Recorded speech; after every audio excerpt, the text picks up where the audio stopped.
Welcome to the Practical Growth Podcast with me, E.B. Johnson, author, NLPMP, and cognitive reappraisal coach. This is the podcast created for people like you, people looking for more health, more peace, more happiness. Each week, I explore a new topic in pop psychology and help you build a better life and better relationships. Join me for special guests, exciting ideas, and practical advice that you can use to improve your life from the inside out. Let's get into it.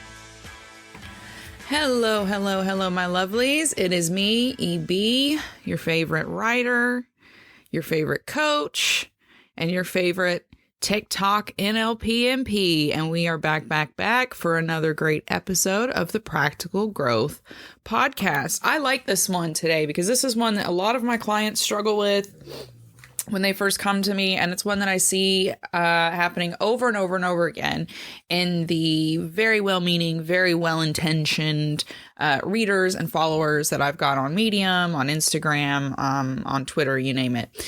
What are we talking about specifically? It's something that you've probably had experience with. Specifically, it is rumination. We're going to be talking rumination today, why it's bad for you, why you have to get yourself out of what I call this trigger trap and get yourself onto a healthier, more balanced, realistic, and positive path so that your healing journey, your emotional healing journey doesn't get disrupted, so you can be the best friend, the best partner, the best parent that you can be.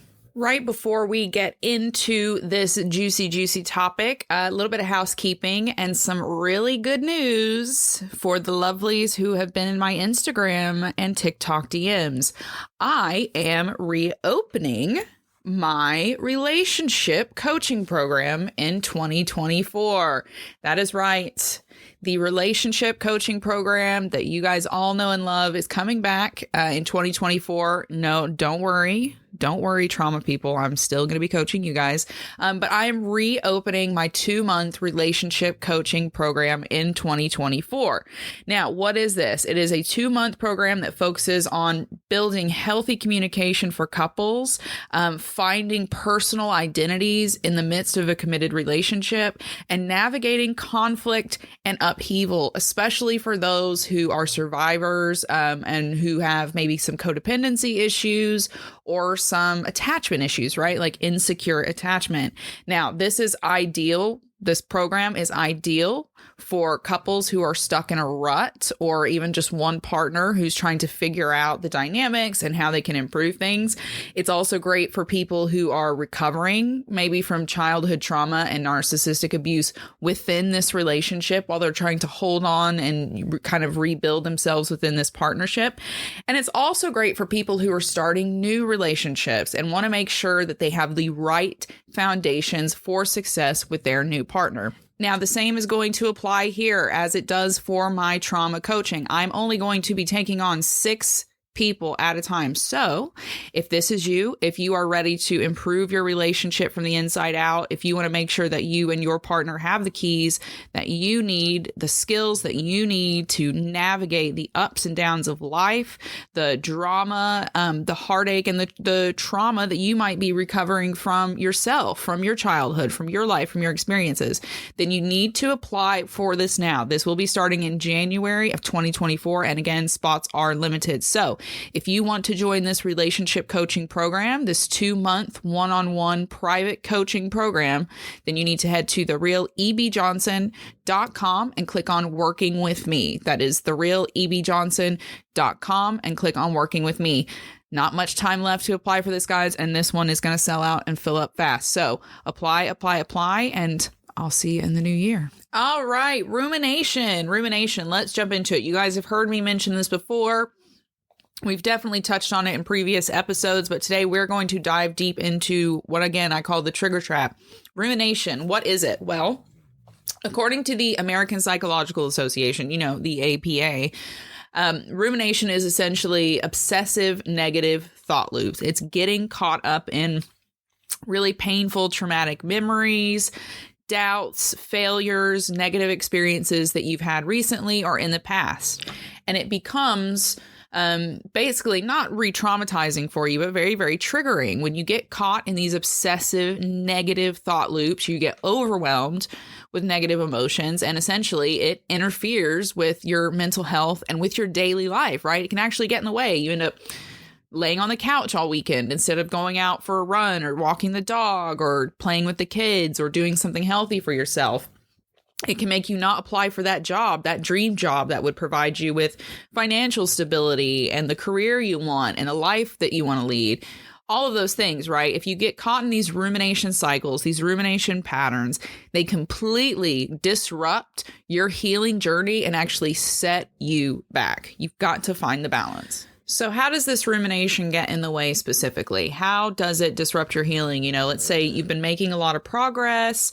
You've kind of made some sense out of the toxic parents that you had, or you've kind of made sense out of the old relationship patterns, but you keep going back to that one scene where they hit you or they hurt your feelings, or they said or did that thing, that big failure that just really like cut you to the bone.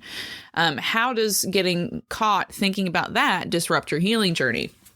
Well, and this is all scientific. You can go and look this up. Number one, it prolongs and intensifies any depression you may be experiencing. So if you're already really depressed about realizing that your parents didn't love you the way they should have, and they didn't treat you the way they should have, if you just keep thinking about it, it's not going to make you less depressed, okay? It's going to make you more depressed the more you think about that. It doesn't matter that it's a fact. It's going to make you depressed. It will impair your ability. Okay, your actual cognitive ability, your thinking ability, your ability to process your thoughts and to process emotion. So when you're going through life and something bad happens at work, or someone comes at you sideways with an attitude, things like that, you have a harder time processing and regulating your emotional responses in those situations because you've already spent the day thinking about that embarrassing thing you did that one time and how everyone laughed at you and told you that you were stupid. And so your fuse is done, right? Your fuse is burned for the day emotionally, and you're more likely to snap. That's just one example, but essentially it impairs your ability to think and your ability to process emotion. Number three, it can aggravate your anxiety and make it worse. Okay, so thinking about negative things, negative emotions, bringing those things back up to the surface more than you need to will make your anxiety worse. It can also increase insomnia symptoms. So it can disrupt your sleep, your actual circadian rhythms, and it increases the likeliness that you're going to engage in risky or impulsive behavior. So gambling, promiscuity, stealing, whatever it is, these kind of risky drug abuse, all of those things become more likely when you are stuck in these patterns of thinking about all the negative things to the point that it brings back negative emotion. Number four, when you are sucked into these trigger traps and you are just thinking through all the bad things that re-trigger you, you also exacerbate and increase and maintain your body's stress response. So that pressure that you feel in your chest, that tightness, the sweatiness, the racing heartbeat, that kind of sense of shame and embarrassment and panic that comes back to you, the physiological symptoms and the emotional symptoms of stress, right? Your body's responses, those go through the roof when you're ruminating, through the roof. And that is bad for your body because number five, it increases inflammation. That is correct. It increases inflammation throughout the body, and that takes a direct toll on your nervous system, on your immune system, on your endocrine system, which creates the hormones that make you feel and do all kinds of crazy stuff, right? So rumination, very, very bad. It also increases your risk of substance abuse disorders. So these are all the things, all the huge obstacles that rumination will put in the way for you. And when you're dealing with all of that, intense depression, an inability to think clearly, an inability to regulate your emotions, inflammation raging throughout your body, you can't keep a positive, healthy mindset. You can't regulate your nervous system. You can't create new behavioral patterns for yourself. You can't even maintain healthy relationships. So all these things that you're trying to do for your healing, all those things I just mentioned, they all get blocked. They all get set back, put out of the way because of these cycles of rumination, because of your dwelling in the bad, the bad, the bad, the bad, the bad. So why does this happen? You would think, because I mentioned at the top, right? So many of my clients do this when they come to me. It's such a bad habit that they get into. I know, I've been there as well. And I see this in my readers and my followers and the comments that they leave, where they'll just go on and on and on, really into depth about these really detailed, terrible memories. There's no resolution. They just want to like share this misery that they're thinking about. Why does that happen? Because surely people who have spent their lives being miserable wouldn't want to keep thinking about misery, right? Surely they would want it to be the opposite. Well, there's several reasons, okay? There are several reasons this is thought to happen. Number one, and we've talked about this before, survivors tend to think, oh, if I just think hard enough, I'll make the pain go away because I'll gain some kind of magical insight that will magically cure my trauma and make me forgive everybody, and I won't be angry and everything will be la-di-da-di-da, right? So it's this kind of magical thinking, which is nonsense. It's crap. You can't think away stuff that happened in the past. It happened. It's done. The damage is there. And just recognizing it is all you have to do. Dwelling on it will mess you up. Number two, the second reason why this rumination suck down the whole black hole happens, it happens usually in people with a long history of trauma, a long history of abuse or neglect. Now, why? It's because you've spent so long in misery, where all you could think about was misery because you were trying to protect yourself from the active misery that was all around you. And it's become your norm. It's become the only thing you know how to think about. So you have to get really conscious and intentional about addressing that. Number three, the reason that a lot of people get stuck in these negative thought patterns is because they're surrounded by tons of stress in their life that they can't control. So they're having a terrible time at work. They're getting dumped on at work. They're getting dumped on at home. They're getting dumped on when they go out in the streets and they're interacting with other negative, nasty people. All of that negativity makes the person think, well, there is only negativity. Everything sucks. Everything's bad. Let's just look at bad, instead of the harder thing, which is intentionally creating some good. And last but not least, you are more likely to fall into these ruminative traps if you have certain personality characteristics. Specifically, if you're a perfectionist, if you are high in neurotic traits, which is neuroticism is like your ability to deal with stress. Also, those who are codependent and who have insecure attachment, you are also more likely to think negatively, to get sucked down into these ruminating traps, which keep you locked in negative emotions that make it really difficult for you to do what you need to do in your relationships and your daily life. So how do you stop the cycle? How do you make it end? How do you strike the balance? Because it is about a balance, right? I'm by no means saying you have to be super positive all the time and only think about positive things, because that's also shit. We've talked about toxic positivity. It doesn't work. It's damaging for you. Emotional integrity, true emotional intelligence is all about embracing your emotions as they are, working with them as they are for the most positive outcome that you can for yourself and everyone else around you, right? So where's the balance? How do we find it? How can we not think too much in the negative, but not get sucked down into toxic positivity land? Well, there's 5 things here. I'm going to break them down for you. There's 5 things you need to do. So here it is, pen and paper time, get it out. This is the active part. This is what you need to walk away and do if you are someone who is stuck in these rumination cycles. Okay, here we go. Number 1, create positive distractions for yourself. Okay, create positive distractions for yourself. Think about it like a baby getting their picture taken for the first time in a photo studio.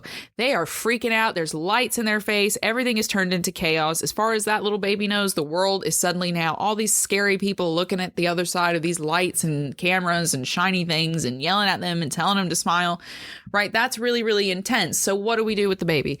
We distract the baby. The baby gets to go and look at something funny, something that makes them laugh, something that makes them giggle, something that's just absolute nonsense with no expectation other than joy.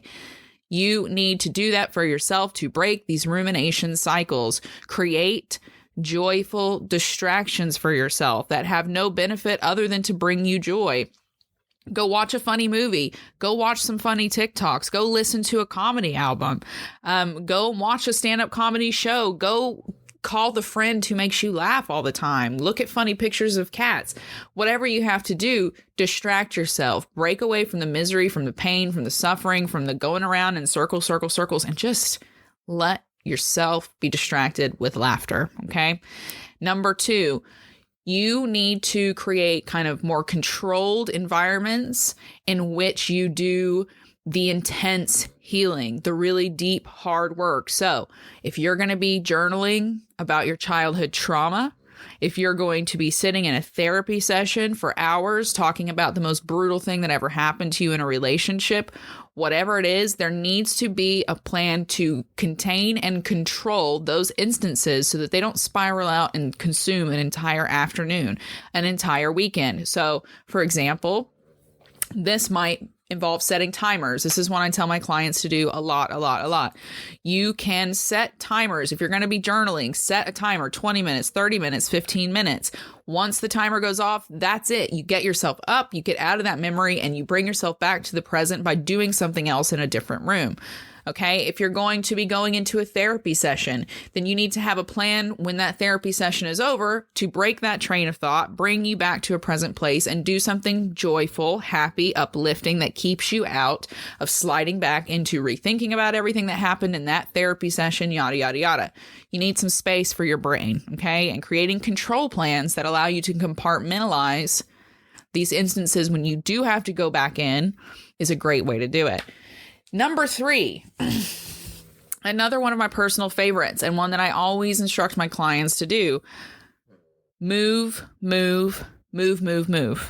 Okay. Your environments are very much tied to your emotions and to your memories and to your thinking and the psychological traps that you fall into.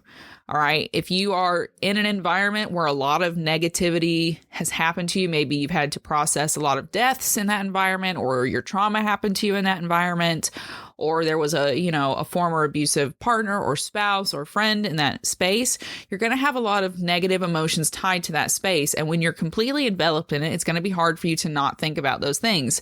So you need to get up and move. If you're stuck in a space where rumination is common, you need to get up and move out of that space, even if only temporarily, so that you can get a break. Okay. And a big part of this is basically essentially behavioral activation. And when you do this, when you're in these rumination cycles and you get up and you go, nope, I'm going to go in a different room and do something else, you actually break that chain of thought. You actually help your brain to kind of relink the neural connections and move on to something else inside of your brain. So very, very powerful. Our physical environments contain memories. So get up and move locations to help yourself kind of recalibrate, reset before you move back in. Number 4. Big. Improve your self-esteem. Improve your self-esteem. People with high self-esteem don't sit and wallow in misery because they love themselves enough to want to experience joy. It is genuinely that simple, and I hope you write it down. People with high self-esteem love themselves enough to want to experience joy, not just misery. And they acknowledge their hurt, their pain, their misery, and at the same time hold space for joy. They make more of an effort to hold space for joy because they honestly acknowledge their misery and don't want that to take up their whole lives. So you need to love yourself and have enough self-respect to actively work yourself out of these patterns. And last but not least, number 5, you have got to identify your triggers and learn to reframe them throughout your life, especially if you're someone with PTSD or CPTSD. You are going to encounter triggers that are going to threaten to throw you back into that thought loop. And it isn't going to be just like seeing other people who are going through similar things. It might be totally unrelated. You might get fired from a job and that sends you into a spiral of childhood trauma that you didn't even realize was lurking there because memories pop up, whatever it is, you're going to be triggered. You need to be able to identify those triggers. You need to understand them in and out. Why do they happen? Where do they come from? And most importantly, how do they affect you? When you know those things, you can then reframe them. You can see them as learning opportunities, as moments of awareness in which you get to readjust, in which you get to choose how you want to respond, how you want to react. And more importantly, when you can identify these triggers, you can then hold space for yourself. You can treat yourself more compassionately when you experience them, and you can remove yourself to safer environments where, again, you can regain that control of self, which is the only thing you can control. You can regain that control of self and recenter yourself and then respond the way that you want to respond. Putting these 5 things together and building on them will help you over time, again, take a conscious hold of that awareness when you are sliding into these ruminative cycles, so that you can, again, consciously and intentionally pull yourself out and plant your feet back in the real world. Because here's the thing. When we're doing this healing, this recovery, yes, we need to have these memories. We need to let them come to us. We need to be able to dip our feet into them, see the reality in them, experience those emotions so that we can process them. But we don't need to dive into them head first. We don't need to lose ourselves in them. I always tell my clients that, all of these painful memories, these traumatic memories should almost be like family books, right? Like an old family Bible almost that gets caught up on a shelf, that gets put up on a shelf. You don't pull it down and look through it all the time, because who wants to just sit and read an old Bible? And for a lot of us, those old books that get passed down through the generations come with some negative memories that we don't necessarily want to associate with. But we can't throw them away either, can we? So they go up on the shelf, and yeah, every once in a while, you might pull them down. But you're not sitting in your living room all day with the family Bible in your lap. Every time you come home, every time you sit down at the kitchen table to talk with your family, every time you go out with your friends, you're not lugging this family Bible around with you. It is just something up on the shelf, an occasional reminder of where you've come from and how far you still have to go, because you get to choose now, don't you? You hold that Bible. You get to choose how to pass it down.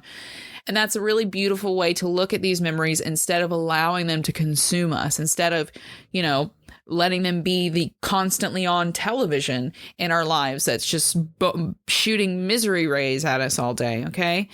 That is how you have to get into the habit of seeing your trauma, of seeing these experiences, these memories, this pain that, maybe at one time it did define you, but it no longer does, because you were focused on your healing journey. And more than that, you're focused on finding the joy and the passion and the power and the presence in healing and stepping into your true self. What do you think? Do you think you've been guilty of sliding into some of these rumination cycles? Do you let the negative memories, the negative emotions overwhelm you and focus too much on what's going wrong instead of what you can create, what you can put right? We have all been there. And the good news, of course, as always, as I always say, is we can improve it. We can practically take practical growth to improve it, and to improve the quality of our lives, no matter where we've come from or what trauma we've suffered. Thank you so much for listening today. I hope you found something in here that lifted you up, that inspired you, or that has just given you a little bit more direction or a little bit more hope that things can be better, because they can. If you do want to get coached by me, remember, head to therealebjohnson.com, click on working with me. For everyone else, keep following me on Medium, on Substack, on TikTok, and on Instagram, and anywhere a social presence might be. Go ahead and follow me there. Give me a like, say hello. Don't be afraid to introduce yourself, because I love seeing and hearing where all of you are from. So thank you all again. And until next time, keep your heads up, keep your eyes on the stars, and keep moving forward. Bye-bye.